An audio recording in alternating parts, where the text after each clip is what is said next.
The ground is warm under your sandals before the sky even cracks open. Not from the sun, from below. By tomorrow morning, your body will be one of the ones they find 2,000 years later, frozen mid-breath in a position you never chose. You don't know any of that yet.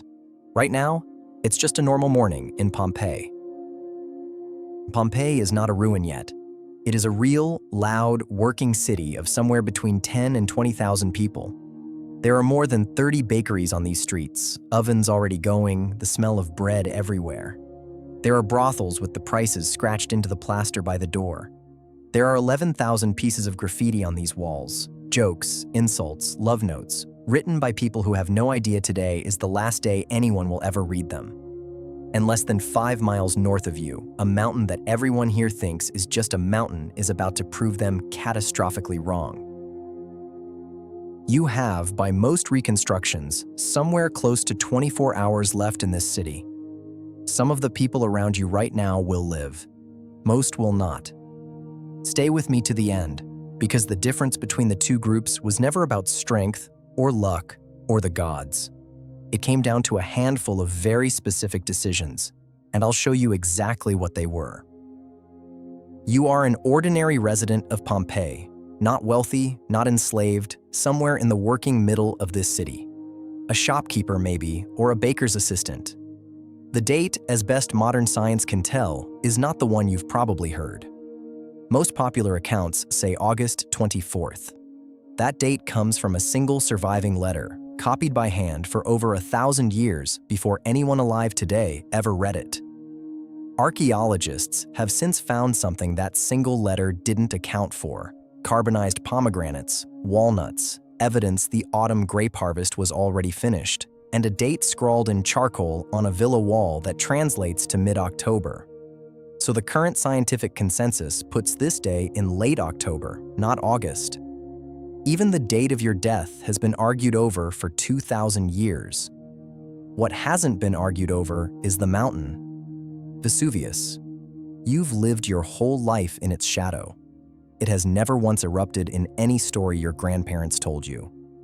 Today, that changes. Just after midday, you hear it before you see it. A sound less like an explosion and more like the sky tearing. A column of ash, pumice, and superheated gas erupts from the summit and climbs roughly 20 miles straight up. You have never seen anything climb that high, that fast.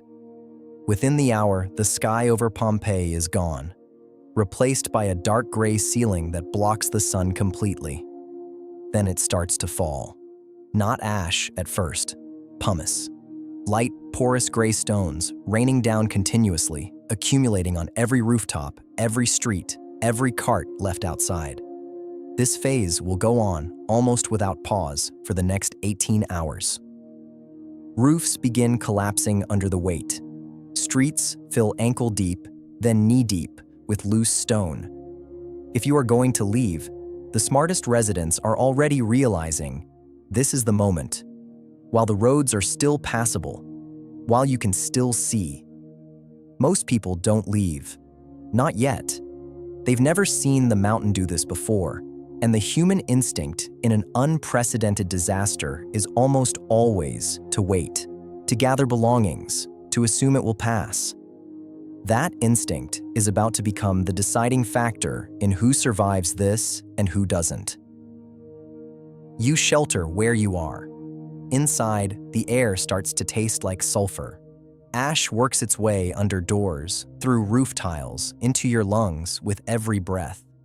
Outside, the pumice keeps falling, hour after hour. The city you knew this morning is being buried in real time, and you can't see more than a few feet in any direction. By nightfall, the streets are already a meter deep in stone. The familiar landmarks you've used your whole life to navigate this city are gone. You are, for the first time, genuinely unsure if you'll make it to tomorrow. Here's where most retellings of Pompeii get it wrong, and it matters for your odds of survival. The popular image is people slowly suffocating under drifting ash, gasping, struggling for hours. that's not primarily what killed most of the dead at Pompeii. Forensic volcanology research published in the journal PLOS One found the real killer wasn't slow suffocation. It was heat. Sudden, extreme, instantaneous heat. When the pyroclastic surges hit, and they are coming, temperatures at this range are estimated between roughly 250 and nearly 600 degrees Celsius. At that temperature, death isn't a process. It's closer to a light switch. So if pumice and ash alone don't kill you tonight, you've survived round one. Round two is what actually ends most lives in this city. Just before dawn, the eruption column, which has been holding itself up in the sky for almost 18 hours, collapses under its own weight. What comes down is not more falling stone. It's a pyroclastic surge, a fast-moving cloud of superheated gas and ash that doesn't fall from the sky. It runs along the ground at speeds reported up to 100 miles an hour.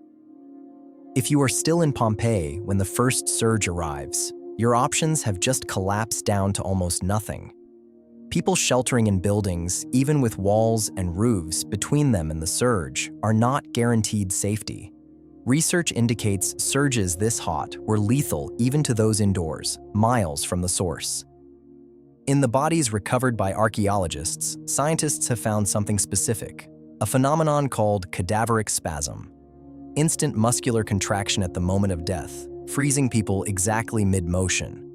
Not running, not screaming, caught mid-gesture, because death arrived faster than the body could react to it. In Herculaneum, the neighboring town hit even harder. Researchers found evidence consistent with skull fractures from internal fluid rapidly boiling under extreme heat. This is not a slow story. This is not people walking calmly away from a city while ash drifts behind them like in a painting.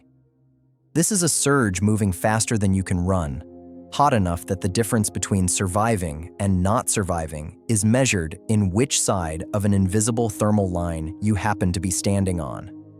6 separate surges are recorded hitting this region over the following hours. Each one finishes off anything the previous one missed. If you are still inside city limits for any of them, your odds are now genuinely terrible, not because you made a foolish decision, but because by this point, distance is the only variable that matters, and you've run out of time to create any. Here's the part that should change how you think about this entire disaster. A meaningful number of people in the city probably did survive. Population estimates put Pompeii at 10 to 20,000 residents. The recovered bodies and casts from Pompeii and Herculaneum combined number somewhere around 1,500 to 2,000. That is a devastating death toll. It is also, mathematically, a minority of the population. The 18-hour pumice phase wasn't just a horror sequence. For the people who read it correctly, it was an escape window. Roughly 3/4 of a day where the roads out of the city, while difficult, were not yet impassable. The residents who left in those first hours, while it was merely raining stone instead of fire, had a real chance of walking away from this entirely. This wasn't a disaster with no way out. It was a disaster with a closing door. And the people on the wrong side of it weren't unlucky in some cosmic sense. They simply waited too long to decide the mountain meant what it was clearly telling them. Your odds tonight, in other words, were never zero. They were a math problem about timing that most people in this city failed to solve in time. We know this story isn't just statistics because of one man, Pliny the Younger. He wasn't in Pompeii. He was across the bay, watching the eruption from a safe distance, while his uncle, Pliny the Elder, commander of the Roman fleet, sailed directly toward the disaster to attempt a rescue and died doing it. Decades later, a historian named Tacitus asked the younger Pliny to write down what he remembered. He did, in 2 letters that are, to this day, the only surviving eyewitness account of this entire catastrophe. Here's the catch. He wrote them roughly 25 years after it happened.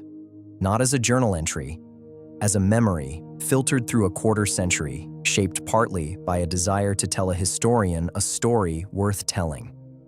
Everything you have ever read about what Pompeii felt like, the panic, the darkness, the falling ash, ultimately traces back to one teenager's decades-old memory of watching it from across the water. And yet, it's also the only human voice we have. Everyone else who could have told you what these final hours were actually like didn't get the chance to write it down. Which is why the city itself had to become the record instead. 11,000 pieces of graffiti, bread still in ovens, a dog chained that never got free. Pompeii didn't leave behind a story written by its survivors. It left behind a city interrupted mid-sentence, and archaeologists have spent 2 centuries reading between the lines. Now, the detail that changes how every photo of Pompeii looks to you afterward. What most people picture when they think of the victims of Pompeii are the famous plaster figures, people curled up, frozen, instantly recognizable. Those are not bodies. There are no bodies in those casts. What happened is this. The ash hardened around each person. The body decomposed inside that shell over years, leaving a hollow, body-shaped void in the solidified rock. In the 1800s, an archaeologist named Giuseppe Fiorelli realized these voids existed and started pouring liquid plaster directly into them. What's set, and what we now display in museums, is a plaster cast of the absence of a person, shaped by the exact position their body was in at the final second of cadaveric spasm. You are not looking at preserved skin or bone in those famous images. You are looking at the negative space where a human being used to be 2,000 years ago. It is somehow both less literal and more haunting than what most people assume. So return to the question, are you one of the ones who got out? If you left in the first hours of Pumice fall, yes, very plausibly. The roads were rough but open. People did walk away from this. If you waited through the night, hoping it would pass, sheltering indoors as the ash piled higher, your odds collapse dramatically the moment that column gives out before dawn.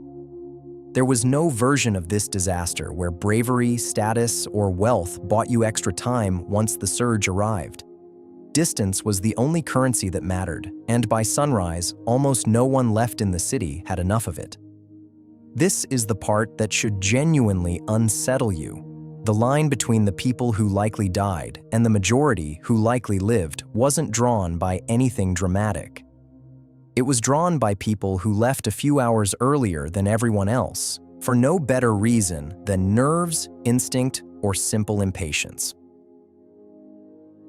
Here's the detail that, for me, says more about this disaster than any death toll or temperature reading. For nearly 2,000 years, almost everyone, historians included, repeated the same date for this catastrophe, August 24th. It was in every textbook, every documentary, every museum placard. It took a single piece of charcoal handwriting on a half-renovated villa wall found during routine excavation to upend nearly 2 millennia of accepted history. 16 days before the calends of November, October 17th. Written, almost certainly, in the days just before the eruption, meaning the person who wrote it had no idea they were leaving behind the piece of evidence that would eventually correct 2,000 years of historical record. Combined with the autumn fruit, the finished grape harvest, the heavier clothing found on victims, the current scientific consensus has shifted the actual date of this disaster to late October, which means literally every account of the August disaster at Pompeii you've ever read, including most documentaries, is very likely describing the wrong month for an event that already happened 2,000 years ago. Even history's most famous catastrophe is still being corrected. By the time the sun comes up the next morning, whichever month it actually is, Pompeii no longer exists as a city. What's left is somewhere between 4 and 6 meters of compacted ash and stone, settling silently over streets that 24 hours earlier smelled like fresh bread. The bakery ovens are still loaded.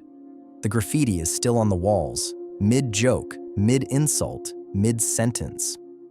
Somewhere under that ash is a chained dog that never got free. Somewhere under it is a loaf of bread, carbonized exactly as it was the moment it went into the oven that morning. And somewhere under it, depending entirely on a decision made hours earlier, whether to leave at midday or to wait until dark, is either an empty house or a person who is about to become one of the most studied, most photographed casts in human history. Today, what's left of that city is one of the most visited archaeological sites on Earth, a UNESCO World Heritage Site, walked by millions of tourists every year, 2,000 years after that morning. You can stand in the bakery. You can read the graffiti. You can see the cast of the dog that never got free. And you can stand at the edge of the road out of the city, the same road some of these residents took hours before it was too late, and ask yourself honestly, would you have recognized the moment to leave? Pompeii wasn't destroyed because nobody saw it coming. It was destroyed because almost nobody acted on what they saw in time. That's not a story about an angry mountain. That's a story about how human beings make decisions, and it hasn't changed in 2,000 years. If you want more history told the way it actually happened, subscribe. There's a lot more of this coming.